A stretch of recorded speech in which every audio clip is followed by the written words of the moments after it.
I'm Carolyn Honia, an internationally board-certified lactation consultant and owner of Lake Norman Breastfeeding Solutions. I'm going to be starting a video series on the 3 secrets to breastfeeding success. These 3 steps are simple things to remember that we find almost always leads to breastfeeding success. There's so much advice out there, but we find if moms can really narrow it down to focusing on these 3 things and filtering all the advice that they get through these 3 things, that it will really lead them to success. We'll go in depth on each one, but to start, I just want to give you a sneak preview. Step number 1 is to feed your baby frequently and responsibly. Frequently means that you take initiative as needed to feed your baby at least 8 to 12 times per 24 hours. Responsibly means you watch for your baby's feeding cues and you nurse them anytime that they show feeding cues such as rooting, turning their head side to side, licking, hand to the mouth, and other signs in an older baby could be just general fussiness, pulling at your shirt, or bobbing. So the first secret to success is to make sure your baby continues to nurse frequently and to feed them responsibly, even as they get older. The second secret to success is to focus on helping baby get a deep, comfortable latch at the breast and using the same techniques on the bottle. At the breast, we really want babies latched to the breast tissue and not to the nipple. There's a reason we don't call it nipple feeding. So various techniques and positions can really help with this, and we'll go over it in more depth later.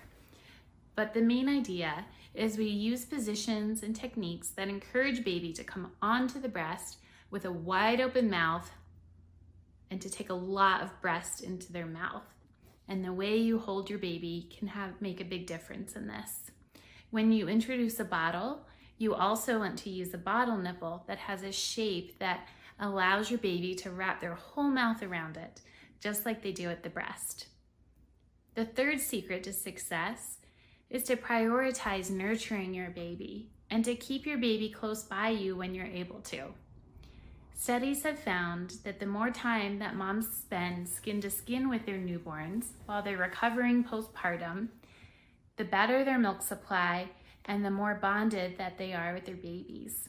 We recommend in the early days taking advantage of as much skin-to-skin time as possible. Skin-to-skin means you're topless, you're braless, and baby's just wearing a diaper, and you snuggle them up on your chest. You can wear a bathrobe that you put on top of you both, or put a blanket on top of you both for warmth and coverage, but as much time as you can spend together, the better. Part of the secret to success also means filtering out the advice you receive by asking yourself, does this advice sound nurturing? The main thing that babies need from their parents in the first year of life is a nurturing relationship where the baby learns that his or her needs will be met and that she can trust her parents. Babies don't understand all of the needs that an adult has, and it's not developmentally appropriate to expect them to. They'll grow into that with time, but in the first year of life, the more you nurture your baby, respond to their needs, keep them close by so you can look for feeding cues and care for them, the better. And this same approach will also go a long way in helping you be successful with breastfeeding. We'll cover each of these 3 steps in more detail. I hope you'll follow along.